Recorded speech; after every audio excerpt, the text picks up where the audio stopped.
Hello बच्चों, कैसे हो आप सब। आई होप आप सब ठीक होंगे।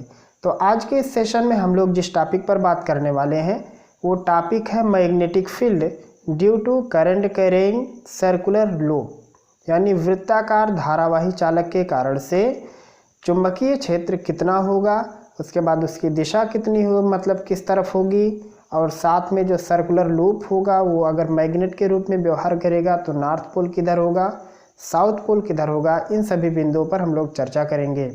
बने रहिए वीडियो में शुरुआत से लेकर के अंत तक, ताकि आपको हर एक बात आसानी से समझ में आ सके। तो आइए शुरुआत करते हैं आज के अपने सेशन की। तो आज का टॉपिक है magnetic field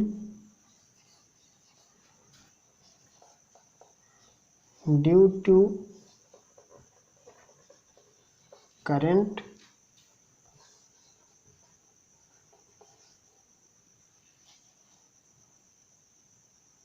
carrying circular loop. इसको कह सकते हैं कि वृत्ताकार धारावाही पाश के कारण से मैग्नेटिक फील्ड या वृत्ताकार धारावाही चालक के कारण से मैग्नेटिक फील्ड। तो ये है आज का हम लोगों का विषय। तो इसको हम लोग फिगर के हिसाब से समझते हैं, फिगर के हिसाब से।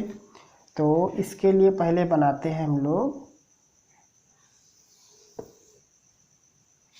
एक सर्कल, दो सर्कल बना के दिखाते हैं आपको।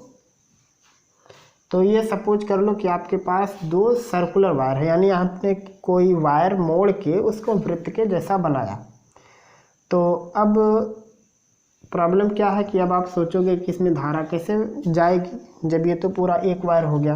तो रियल में होता क्या है कि ये वायर कुछ ऐसा रहता है, वो किताब में बना के देते हैं हम लोग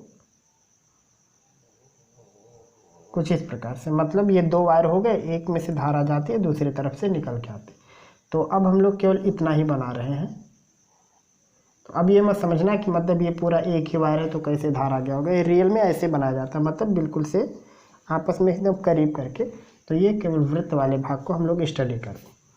अब बारी आती है कि मान लो कि एक बार इस प्रकार से धारा गई है और दूसरी बार इस तरफ से, यानी कुल दो ही दिशा हो सकती है। या तो ऐसे ऐसे चलेगी विद्युत धारा, या तो इस प्रकार से चलेगी, और उसके बाद इसका एक सेंटर होगा।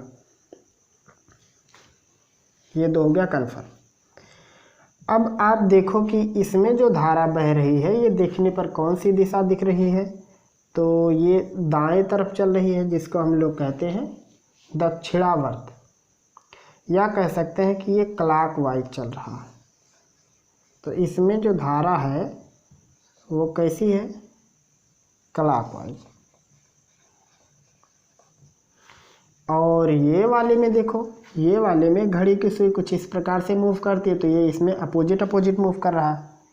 तो ये है एंटी क्लॉकवाइज।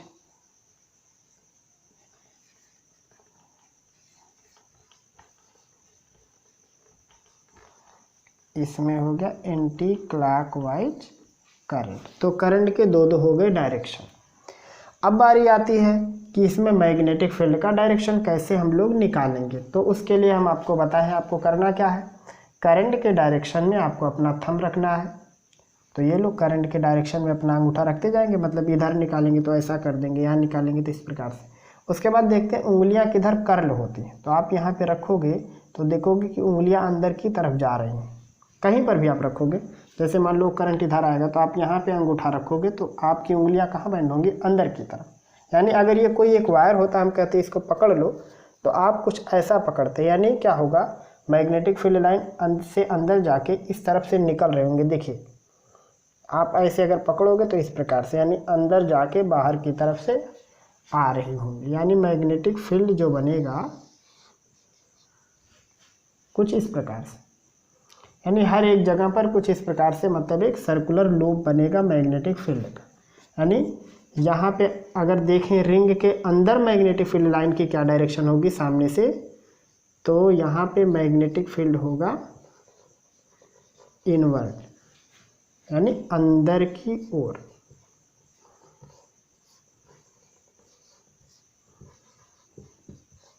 और अगर बाहर बाहर की पोजीशन की बात करेंगे कि बाहर बाहर मैग्नेटिक फील्ड कैसा होगा, तो ये होगा बाहर की ओर, ये हो गया।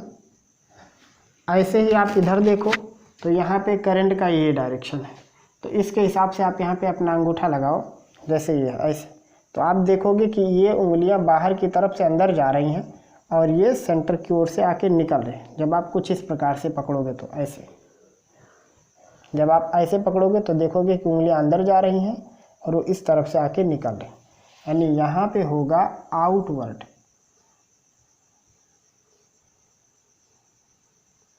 यानी बाहर की ओर।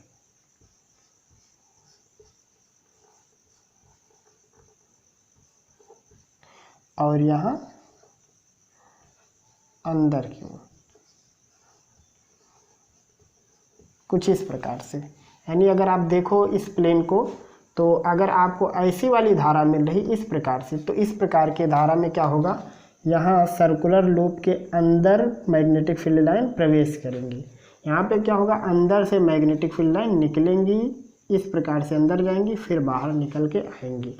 तो कुछ इस प्रकार से वो मैग्नेटिक फील्ड लाइन वहाँ पे चलेगा, यहाँ पे मैग्नेटिक फील्ड लाइन कुछ इस प्रकार से चलेगा। अब उसके बाद बारी आती है कि हम लोग अगर मैग्नेट हाथ में ले लें अपने, तो क्या होता है, अगर मान लो एक डबल पोल का मैग्नेट ले लें एन और एस का, तो सिंपल हम लोग क्या फील करते हैं, एन से मैग्नेटिक फील्ड लाइन निकलती हैं, एस पे इंटर होती है और फिर ये अंदर अंदर चलती हैं। तो यहाँ पे भी आप देखो कि यहाँ पे मैग्नेटिक फील्ड लाइन यहाँ पे प्रवेश कर रही हैं, इस प्रकार से यहाँ पे मैग्नेटिक फील्ड लाइन प्रवेश कर रही हैं और फिर वो नीचे जा रही हैं, फिर आके फिर से प्रवेश कर रही हैं, यानी जिस मार्ग से प्रवेश करती है वो कौन होता है, साउथ पोल। इसको आप ऐसा देखो, इस प्रकार से फील करो यहाँ पे, अभी आपको बहुत सारी बात क्लियर होगी। जैसे मान लो ये है सर्कुलर लूप, ऐसा बना देते हैं डिजाइनिंग, इसी का बना रहे। तो आप यहाँ पे क्या देख रहे हो, यहाँ पे फील्ड लाइन जो है वो फील्ड लाइन क्या कर रही हैं, प्रवेश कर रही हैं, और फील्ड लाइन प्रवेश करके इस तरफ से बाहर निकल रही। यानी हो क्या रहा है कि यहाँ पे जो फील्ड लाइन है वो फील्ड लाइन प्रवेश कर रही हैं, ऐसी फील्ड लाइन, और ये फील्ड लाइन इस प्रकार से इंटर हो रही हैं ऐसे। यानी अगर मान लो हम एक रिंग ले लें ऐसे, थोड़ा सा मतलब आपको कल्पना करनी है, आपको थोड़ा दिमाग में सोचना कि अगर मान लो कोई एक ऐसा रिंग रहता, उस रिंग में ऐसी धारा बह रही होती, तो क्या होता, मैग्नेटिक फील्ड लाइन अंदर घुसती, अंदर से आके फिर बाहर, मतलब सेंटर की तरफ से अंदर जाती, फिर निकल के आती, फिर अंदर प्रवेश करती। तो इस प्रकार से मैग्नेटिक फील्ड लाइन चारों तरफ से बन जाता।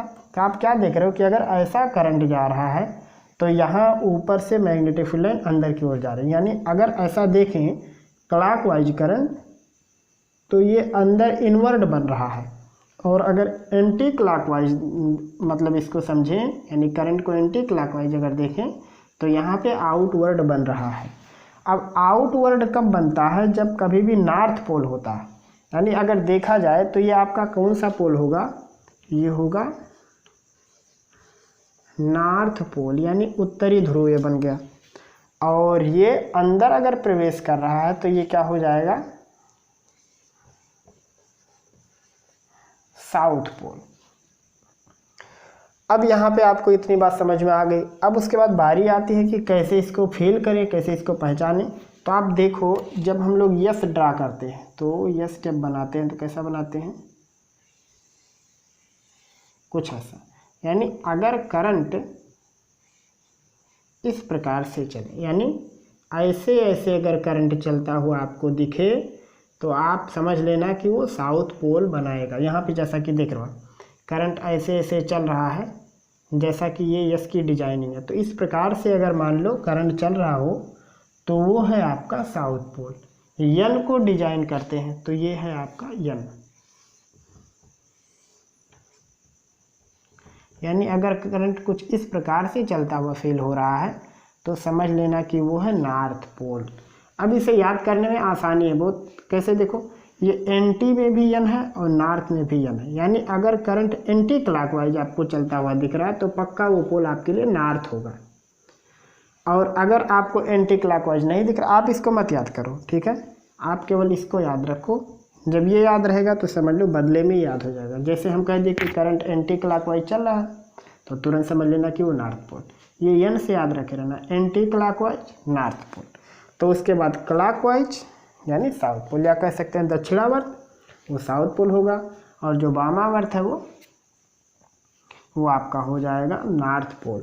तो ये बेसिक कुछ बात आपको धीरे धीरे समझ में आ रही होगी। वो बातें क्या है, देखो, अगर करंट क्लॉकवाइज फ्लो होगा तो जिस तरफ से करंट आपको क्लॉकवाइज दिखेगा उस तरफ का पोल होगा साउथ पोल, और दूसरी तरफ का, यानी अगर मान लो हम लोग एक ऐसा रिंग ले लें और ऐसा करंट फ्लो हो रहा है तो ये ऊपर वाला पोल साउथ हो जाएगा और उसके नीचे हो जाएगा नॉर्थ पोल। और अगर एंटी क्लॉकवाइज फ्लो हो रहा है, ऐसे देखने में ऊपर से इस प्रकार से दिख रहा है, तो ये ऊपर वाला पार्ट नॉर्थ हो जाएगा और नीचे वाला साउथ पोल हो जाएगा।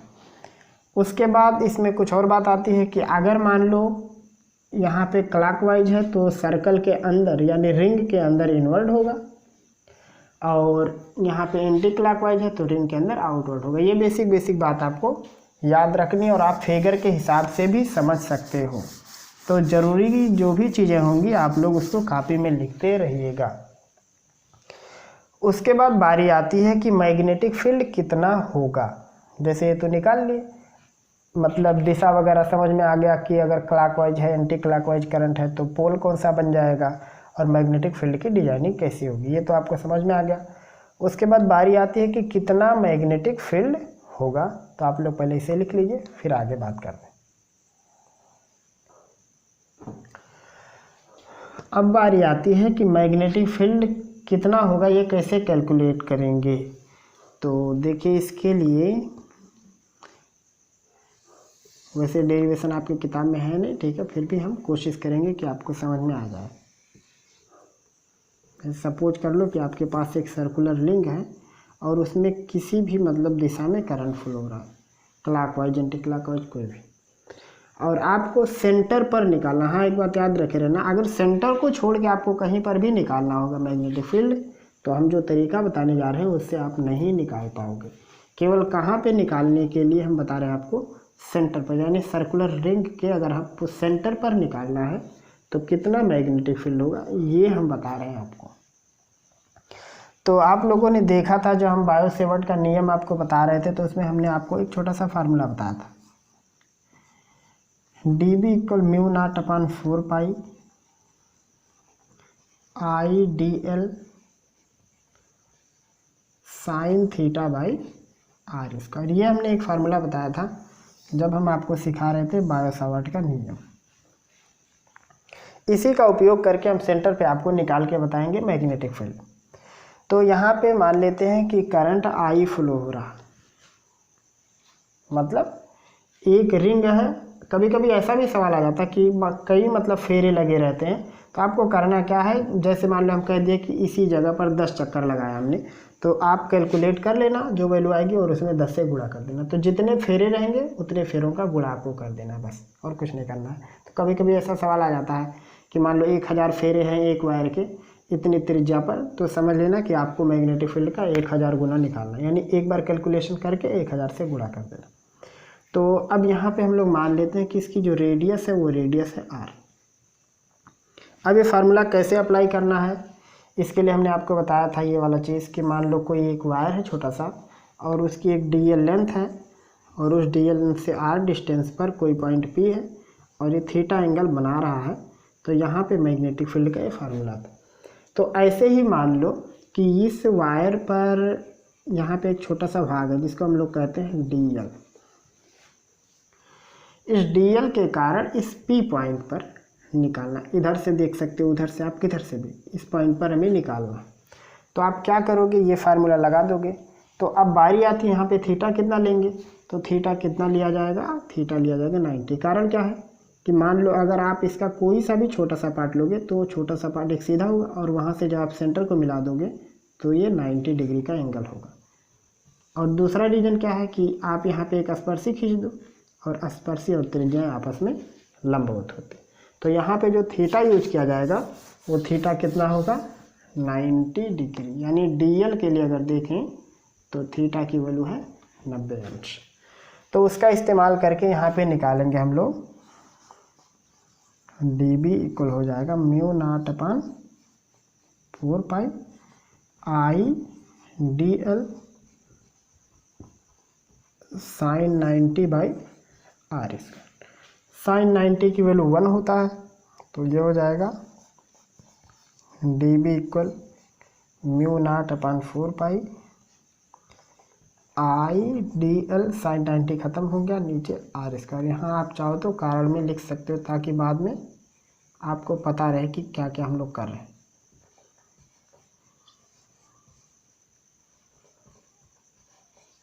अब उसके बाद बारी आती है कि चलो आई जानते हैं, आर जानते हैं, डीएल कितना होगा। तो इस डीएल के कारण से डी भी आएगा, छोटा सा मैग्नेटिक फील्ड। पूरा कैलकुलेशन अगर करना इस सेंटर पर तो क्या होगा, ऐसे पता नहीं कितनी बार डीएल आएंगे। तो अगर आप उन सभी डीएल को ऐड करो तो आप पाओगे कि ये जो डीएल है ये धीरे धीरे जुटते जुटते क्या हो जाएगा, पूरे वृत्त का परिध हो जाएगा। यानी अगर ऐसे आप छोटे छोटे पार्ट को जोड़ते जाओ, जैसे एक के कारण से इतना हुआ, ऐसे उतना बड़ा दूसरा ले लो उसके कारण से, तीसरा ले लो उसके कारण से, तो आप इस प्रकार से देखोगे कि पूरे डीएल मिला के धीरे धीरे क्या हो गए, वृत्त की परिधि। यानी अगर आपको निकालना है पूरा मैग्नेटिक फील्ड तो आपको क्या लेना होगा, इस डीएल की जगह पर वृत्त की परिधि रख देनी होगी बस।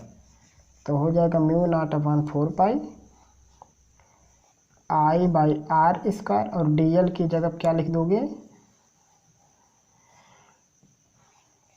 2 पाई आर, यानी डीएल की जो वैल्यू रखनी है 2 पाई आर पूरे वृत्ताकार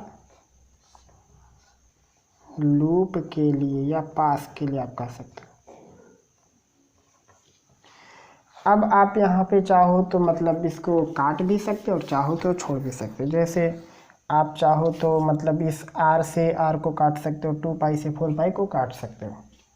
तो हम केवल आर को काटेंगे, सबको नहीं काटेंगे। तो हो जाएगा म्यू नॉट अपान 4 पाई और हो जाएगा 2 पाई आई बाई आर। अब आप कहोगे कि आपने इस 2 पाई से 4 पाई को क्यों नहीं काटा, तो नहीं काटने के पीछे का कारण ये है कि हम लोगों को इसकी वैल्यू पता है। म्यू नॉट अपान 4 पाई की वैल्यू होती है 10⁻⁻⁷, तो इसलिए हमने नहीं काटे, क्योंकि इसकी एग्जैक्ट वैल्यू मालूम है तो वो वहाँ पे रख देंगे। अगर आपको शौक है काट छाट करने का तो 2 से 4 को काट दोगे तो 2 आएगा, पाई से पाई हट जाएगा तो आएगा mu naught upon 2 I by R. क्या लिख सकते हो कि mu naught I upon 2 R. अक्सर यही किताब में फार्मूला मिलता है, ये नहीं मिलता। तो आप यहाँ से चाहोगे तो म्यू नॉट की वैल्यू लिख सकते हो जाएगा 4 पाई इंटू 10⁻⁻⁷। तो आप म्यू नॉट की जगह पे वो वाली वैल्यू यूज कर सकते हो। यहाँ लिख देते हैं कि म्यू नॉट का मतलब है 4 पाई इंटू 10⁻⁻⁷। तो ये है, अगर आपको एक वृत्ताकार लूप मिल जाए और उस लूप के सेंटर पर आपको मैग्नेटिक फील्ड कैलकुलेट करनी है तो आप इस फार्मूले का यूज करना, चाहे तो इसका करना, मतलब जो भी आपको अच्छा लगे। आप इसका यूज करोगे तो इसकी जगह 10⁻⁻⁷ रखोगे तब भी आपको ये मिल जाएगा पाई। आप इसका यूज करोगे तब भी आपको पाई का यूज करना ही है। तो जो मतलब आपको बेहतर लगे आप वैसा यूज कर सकते हो। इस फार्मूले में आपको अगर मैग्नेटिक फील्ड कैलकुलेशन करनी है तो आपको क्या क्या चाहिए, सिंपल आपको चाहिए कि लूप में कितनी धारा बह रही है और साथ में लूप की रेडियस कितनी है। अगर आपको लूप का मतलब ये टर्न भी पता हो, जैसे 10-20 टर्न है, यानी 10-20 फिर 1000 चक्कर, 20,000 चक्कर, जो भी टर्न दिया रहे, तो आपको क्या करना है, एक बार निकाल के, यानी एक चक्कर का निकाल के उसमें जो भी टर्न दिया जाए उसका आप गुणा कर सकते हो तो आपका आंसर आ जाएगा। और इस फार्मूले का प्रयोग आप कभी भी ऐसी जगह मत करना जैसे हम पूछ रहे यहाँ पे कितना होगा, यहाँ पे कितना होगा, तो ये फार्मूला उसका नहीं। ये फार्मूला केवल क्या है, यहाँ केवल और केवल है उसके सेंटर पर कैलकुलेशन करने की। और ये डेरिवेशन आपकी किताब में है भी नहीं और इसका न्यूमेरिकल भी बहुत कम है, लेकिन फिर भी हमने आपको बताने की कोशिश की है। तो ये था आज का मतलब कुछ छोटा सा topic, magnetic field due to current carrying circular loop, यानी वृत्ताकार धारावाही पाश के कारण से चुंबकीय क्षेत्र। ये था आज का हमारा session, magnetic field due to current carrying circular loop, वृत्ताकार धारावाही पाश के कारण से चुंबकीय क्षेत्र। उम्मीद है मुझे कि आपको आज की सारी बात समझ में आ गई होगी। अगर फिर भी आपका कोई प्रश्न, कोई सलाह, कोई सुझाव या शंका है तो आप कमेंट सेक्शन के ज़रिए हमें ज़रूर बताएंगे। फिर मिलेंगे हम लोग अगले सेशन में, तब तक के लिए खुदा हाफिज़।